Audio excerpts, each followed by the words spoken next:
Boa noite, meus irmãos. É um prazer estarmos reunidos hoje aqui. E hoje, para a gente conversar um pouquinho, eu trouxe um tema que me chamou a atenção. Todos nós fazemos a oração de Cáritas, né, diariamente, uma oração em que nós pedimos por todos os necessitados, mas tem uma frase lá que fala assim: dar-nos a compaixão e a caridade. A gente pedindo a Deus que nos dê a compaixão e a caridade. E eu fiz também uma grande reflexão do nosso irmão Davidson semana passada, que ele perguntou para nós se cada um de nós sabia qual a nossa missão aqui nesse planeta. Então eu fiquei pensando, falei, muitos dirão, eu vim aqui só para trabalhar, eu vim aqui para servir, eu vim aqui para gozar a vida, vim a passeio aqui na Terra. Na verdade, nós que somos conhecedores da doutrina espírita, sabemos que nós somos espíritos em estágio evolutivo e que viemos aqui não a passeio, viemos aqui não só para trabalhar, mas viemos aqui para nos aperfeiçoar. As lutas que nós temos no nosso dia a dia para vencer, com o trabalho, com a família, com a sociedade, isso tudo faz parte porque nós vivemos em grupo, vivemos numa sociedade humana. E o trabalho é necessário porque sem trabalho nós não temos sustento. Nós viemos aqui para estudar, para aprender, mas eu cheguei à conclusão, que a maior missão que cada um de nós veio aqui fazer, tem essa missão, é se conhecer. Então lá no Evangelho diz, conhece-te a ti mesmo. E quem de nós se conhece profundamente? Nós conhecemos algumas coisinhas assim, alguns gostos, quando não gostamos de ser contrariado, quando as pessoas nos incomodam, né? Que a gente fala que é a pedrinha no sapato. Esses a gente já sabe. Mas ir lá dentro, lá no fundo, aquilo que está fechado lá, as 7 chaves, e que nós não deixamos abrir de jeito nenhum, é isso que a gente não se conhece. Então, quando nós pedimos na oração, dai-nos a compaixão e a caridade, que essa oração, só para elucidar, ela foi psicografada numa véspera de Natal, em Paris, por Madame W. Creel, uma médium muito conceituada e que ajudou muito Kardec na obra da codificação. E ela recebeu essa prece nessa véspera de Natal, e do Espírito Cáritas, né? Que também tem várias passagens no Evangelho sobre ela, inclusive no capítulo 13, essa irmã Cáritas, ela foi martirizada em Roma por ser cristã e defender tudo aquilo que ela acreditava. Então, gente, nós fazemos esses pedidos todos os dias, né?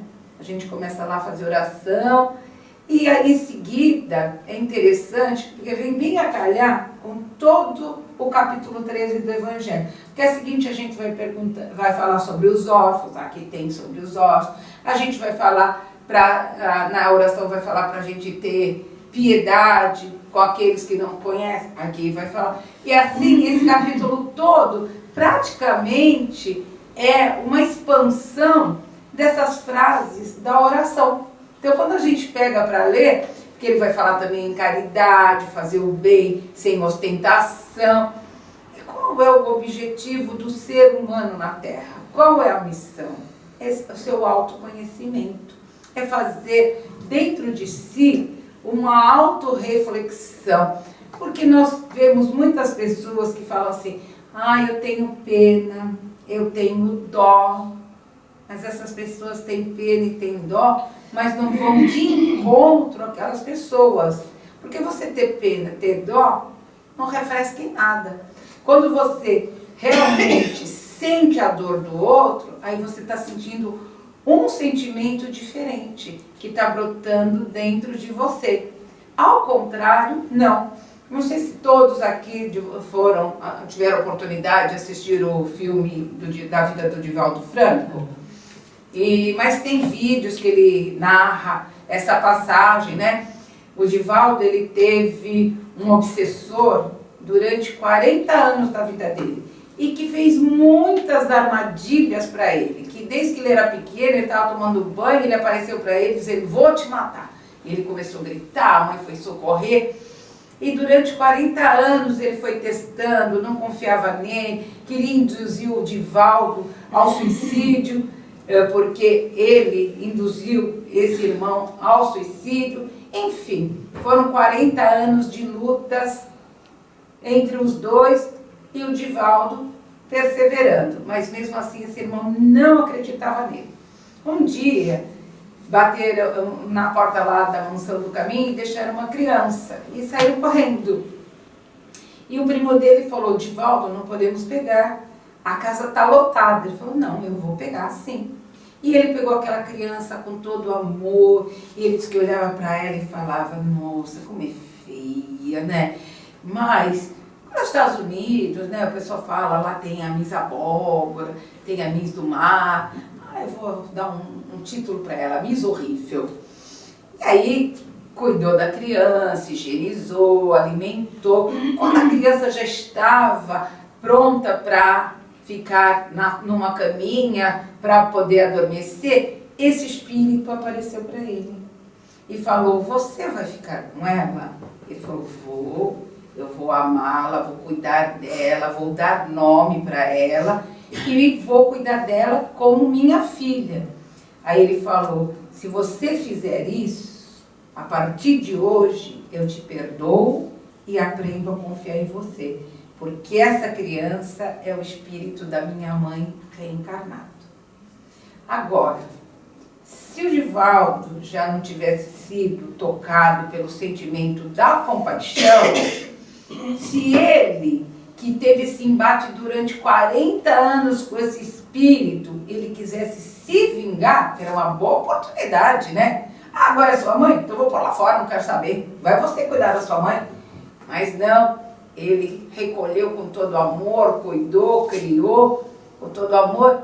E outra coisa que ele conseguiu foi aquele espírito se reconhecer no erro, perdoar e começar uma nova caminhada. Tanto que eles hoje são grandes amigos, continuam se visitando, né? O espírito visita o Divaldo, tudo. Então a gente fica pensando essas coisas. Por que numas pessoas o sentimento desperta mais depressa e em outras não? A Madre Teresa de Calcutá, que todo mundo conhece, que teve aquela obra magnífica, fantástica, mas mesmo assim, todas as pessoas, ela achava que tinha que ter uma tarefa.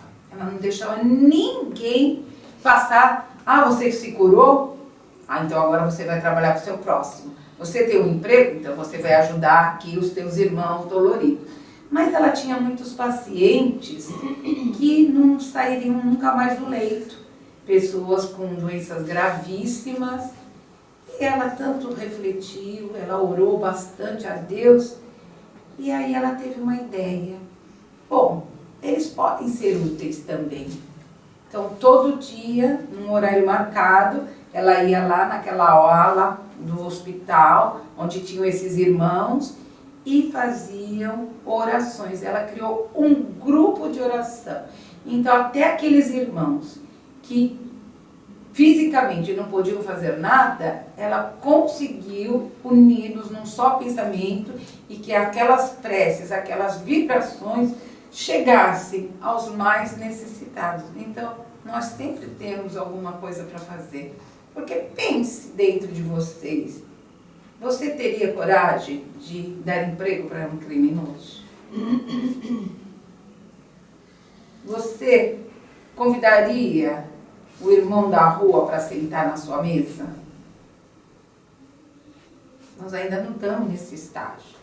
Nós ainda estamos ajudando, né? Podemos dar um pão, um emprego só quem tem empresa para poder dar.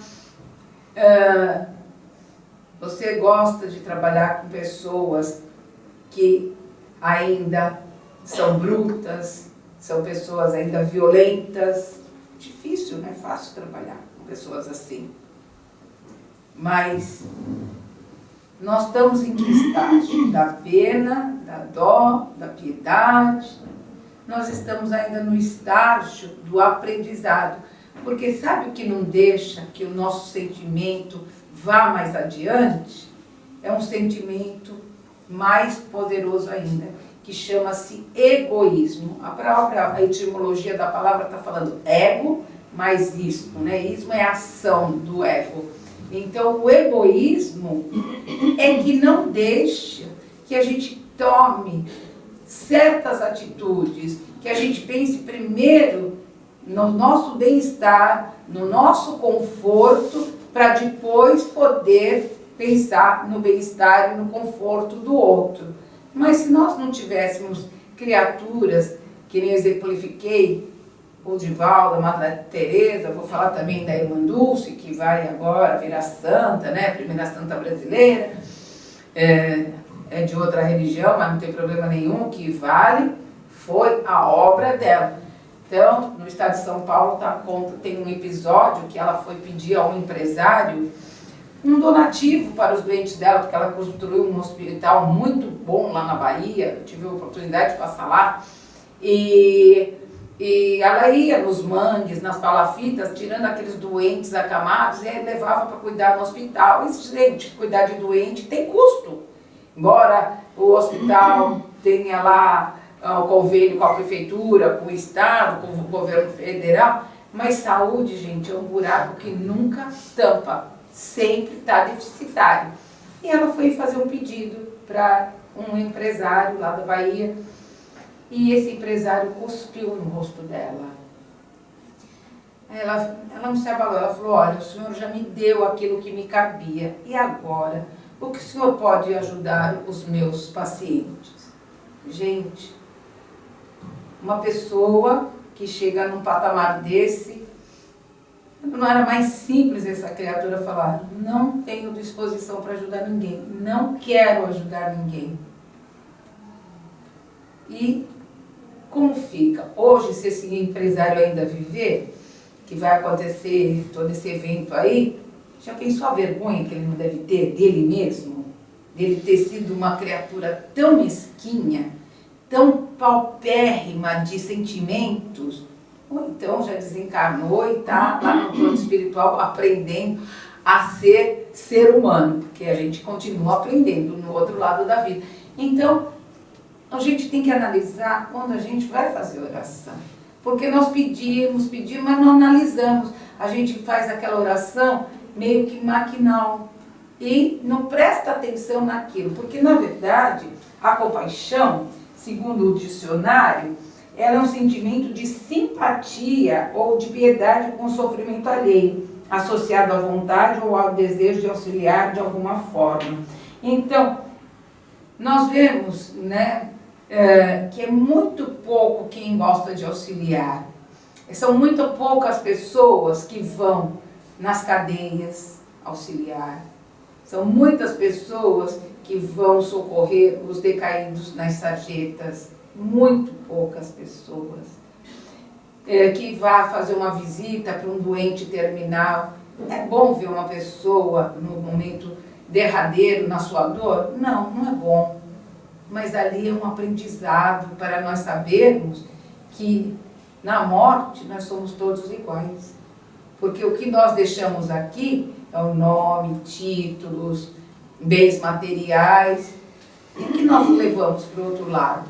Só aquilo que a gente construiu. E muitas pessoas esquecem que são mortais. Elas esquecem que um dia elas vão ter que prestar contas das suas obras que fizeram aqui. Porque todos nós, a gente, quando reencarna, nós suplicamos a reencarnação, a gente quer e pede um monte de coisa, eu quero fazer isso, aquilo, e chega aqui, a gente não quer fazer mais nada. Aqui a gente quer dar as costas para tudo e só satisfazer aquilo que é bom para nós. A nossa satisfação interior, aquilo que nos dá prazer, aquilo que nos dá vontade de ser pessoas mais conhecidas, vivermos numa sociedade mais elitizada, e a gente esquece que nós somos iguais e que o mundo dá muitas voltas. Quantos e quantos irmãos hoje vivem nas ruas e já estudaram numa Unicamp, numa USP, são formados em físico nuclear, são dentistas, professores, e que estão nessa condição. O que fez eles ir para ali? Muitos vão falar, o vício. O vício ajuda. Mas o que os levou foi o seu orgulho, o seu egoísmo. E o orgulho é tão grande que eles não têm coragem de retornar para suas famílias. Eles se escondem das suas famílias. Por quê? Porque ele está numa condição difícil, então ele não quer mostrar o seu fracasso para as suas famílias. Eu trabalhei 8 anos com esse pessoal e realmente eles são muito orgulhosos, mas são afáveis. Conversamos com eles, nunca fomos atacados, nunca fomos xingados, pelo contrário. Eles sempre, quando a gente partia, eles nos abençoavam. Mas não é fácil, é difícil. Por quê? Porque nas ruas é onde é a morada do ódio. E morar no ódio deve ser terrível. Porque ali é uns contra os outros. É um para poder querer diminuir o outro mais ainda. Mais diminuído que está numa rua, e mais ainda tem aqueles que são os chefes, que fazem aqueles trabalharem, os mais fracos, e eles trabalham em troca de uma pedra de crack, um trago, enfim.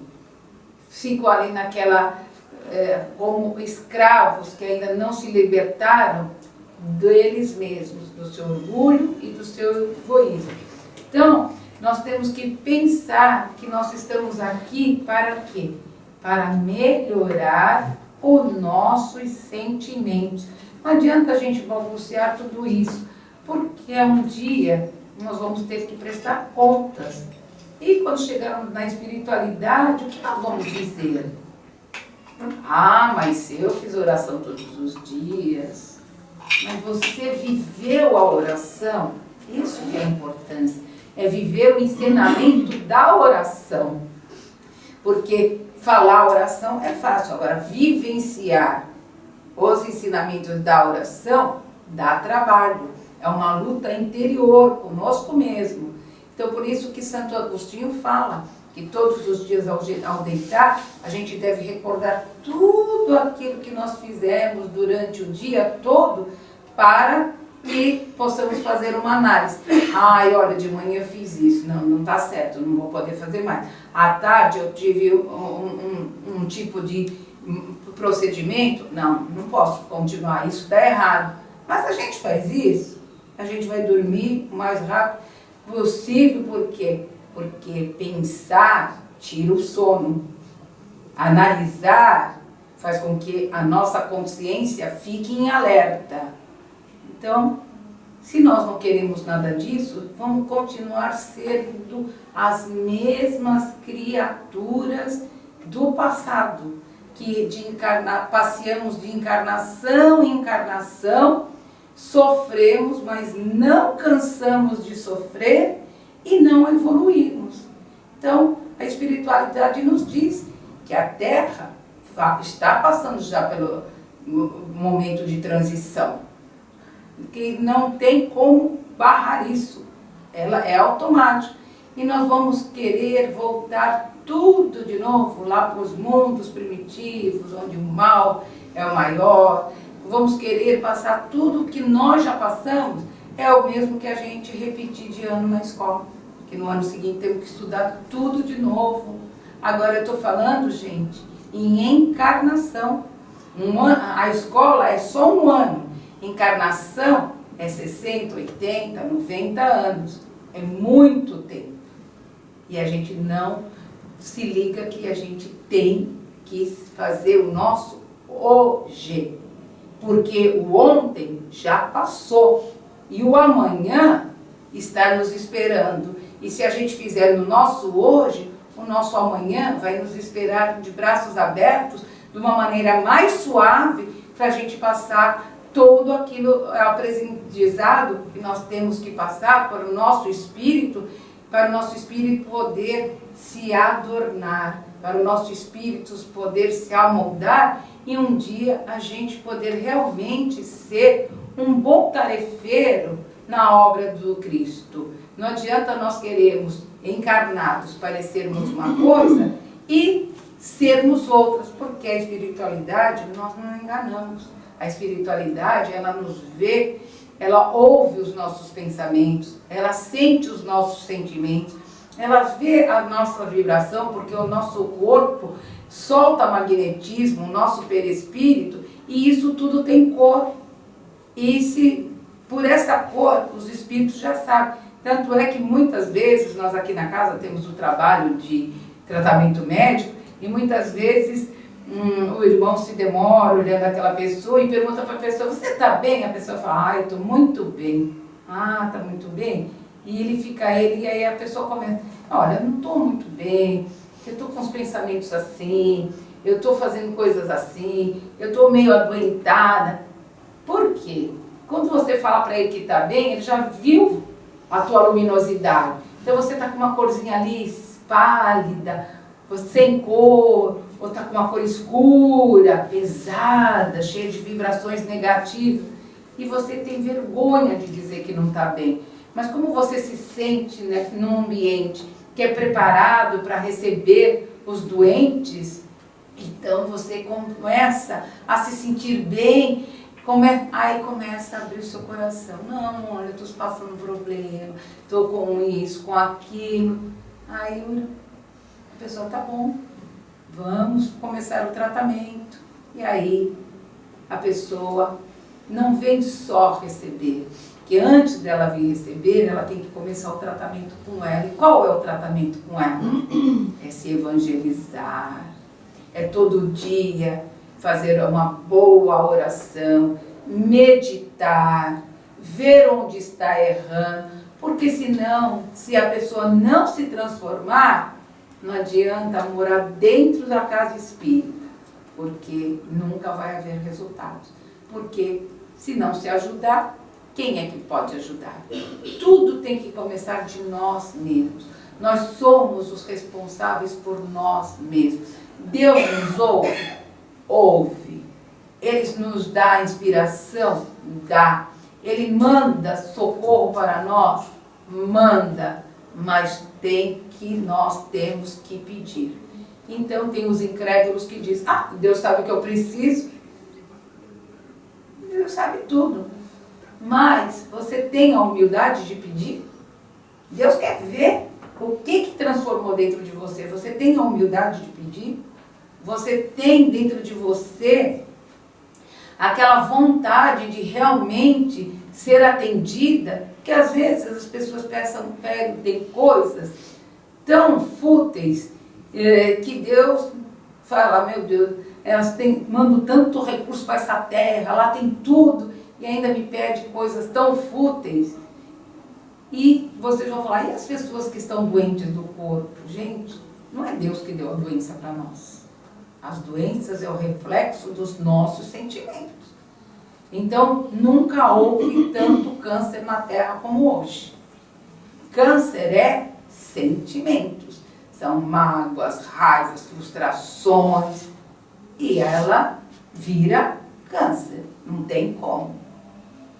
Nunca teve tanta depressão na Terra. O que é depressão? É o espírito que está falido com ele mesmo. Ele tem a consciência que ele se propôs a fazer alguma coisa enquanto aqui, e ele deu descosta e ele se decepciona com ele mesmo, por isso que o tratamento demora, porque ele não tem força para reagir. Nunca houve tanto suicídio como hoje. O que é o suicídio? É falta de fé? Não. O suicídio é a fuga dos problemas que a consciência dele o acusa. Então ele prefere morrer o corpo físico pensando que vai se livrar de tudo aquilo que ele está sentindo. Uma depressão, problemas conjugais, familiares, doenças. Então ele quer fugir daquilo. E nessa fuga ele se endivida muito mais e o sofrimento é muito maior. Mas os suicidas são irmãos nossos. Nós também não sabemos se em alguma vida fomos suicidas. Então não temos que criticar, porque a religião católica antigamente não rezava missa para suicida. Mas Deus não é o mesmo dessa religião em todas as religiões. Hoje reza tudo, mudou tudo, a concepção, muito bem, graças a Deus. Mas o que aqueles dirigentes pensavam? Não é um irmão em desespero que deixou uma família em desespero e nem para confortar a família eles podiam pedir uma oração por aquele que partiu?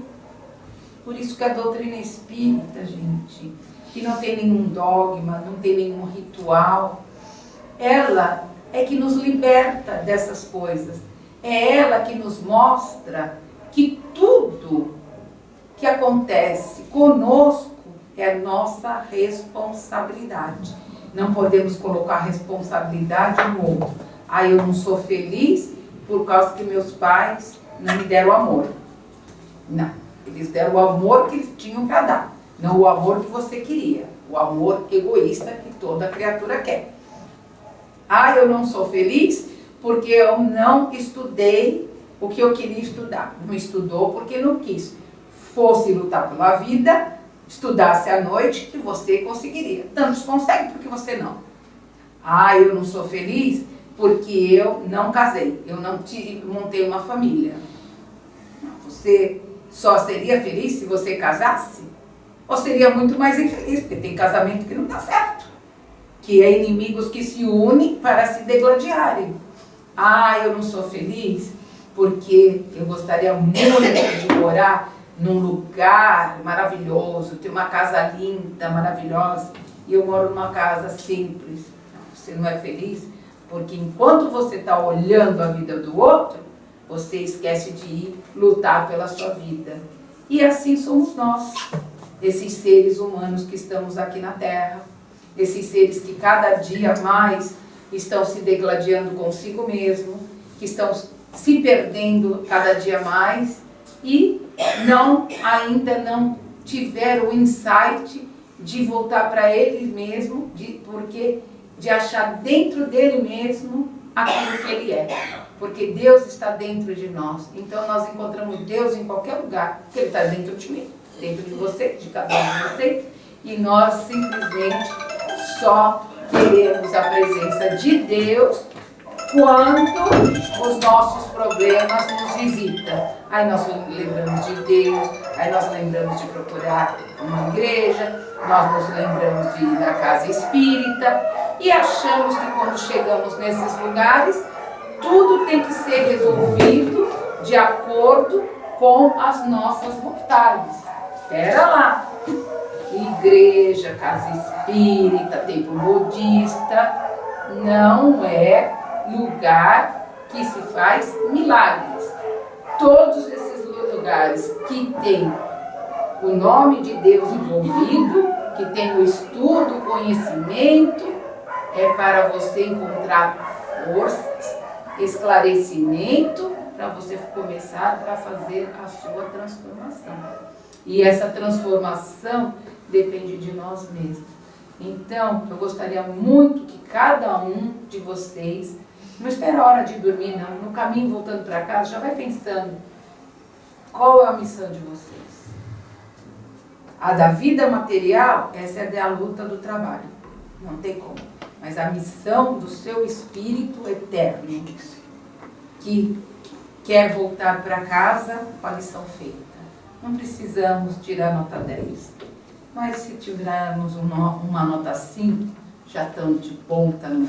É porque pela nossa bagagem vamos levar um pouquinho daquilo que o Pai nos pediu para fazer, que é amar o nosso próximo, nos amar, nos conhecer e fazer com que os sentimentos da piedade, da compaixão, da benevolência desperte no nosso espírito, para que um dia a caridade esteja presente nesse planeta Terra, em todo o seu nível, o nível mais amplo, que é a caridade de uns para com os outros, e é assim que vamos nos tornar uma humanidade feliz.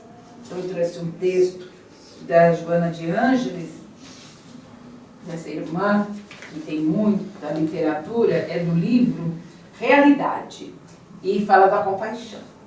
Escasseia, na atual conjuntura terrestre, o sentimento da compaixão. Habituando-se aos próprios problemas e aflições, o homem passa a não perceber os sofrimentos do seu próximo. Mergulhado nas suas necessidades, fica alheio às do seu irmão, às vezes, resguardando-se numa couraça de indiferença, a fim de poupar-se a maior soma de dores. Deixando de interessar-se pelos outros, estes esquecem-se dele, e a vida social não vai além das superficialidades imediatistas insignificantes. Empedernido o sentimento da compaixão, a criatura avança para a impiedade e até para o crime. Ouvida-se da gratidão aos pais e aos benfeitores, tornando-se de feitio soberbo, no qual a presunção domina com arbitrariedade. Movimentando-se na multidão, o indivíduo que foge da compaixão distancia-se de todos, pensando e vivendo exclusivamente para o seu ego e para os seus. No entanto, sem um relacionamento salutar, que favorece a alegria e a amizade, os sentimentos se deterioram e os objetivos da vida perdem a sua alta significação, tornando-se mais estreitos e egotistas. A compaixão é uma ponte de mão dupla, proporcionando o sentimento que avança em socorro e que retorna em aflição. É o primeiro passo para a vigência ativa das virtudes morais, abrindo espaços para a paz e o bem-estar pessoal. O individualismo é a grande barreira, face à sua programação doentia, estabelecida nas bases do egocentrismo, que impede o desenvolvimento das colossais potencialidades da vida, jacente em todos os indivíduos. A compaixão auxilia o equilíbrio psicológico, por fazer que se reflexione em torno das ocorrências que atingem a todos os transeuntes da experiência humana. É possível que esse sentimento não resolva grandes problemas, nem execute excelentes programas. Não obstante, o simples desejo de auxiliar os outros proporciona saudáveis disposições físicas e mentais que se transformarão em recursos de socorro nas próximas oportunidades. Mediante o hábito da compaixão, o homem aprende a sacrificar os sentimentos inferiores e a abrir o coração. Pouco importa se o outro, o beneficiado pela compaixão, não o valoriza, nem a reconheça, ou sequer venha a identificá-lo. Essencial é o sentimento de edificação, o júbilo da realização, por menor que seja, naquele que a experimenta. Expandir esse sentimento é dar significação à vida. A compaixão está acima da emotividade desequilibrada e vazia. Ela age enquanto a outra lamenta. Realiza o socorro na razão em que a última apenas se apieda. Quando se é capaz de participar dos sofrimentos alheios, os próprios não parecem tão importantes e significativos. Repartindo a atenção com os demais, desaparece o tempo vazio para as lamentações pessoais. Graças à compaixão, o poder de destruição humana cede lugar aos anseios da harmonia e de beleza na Terra.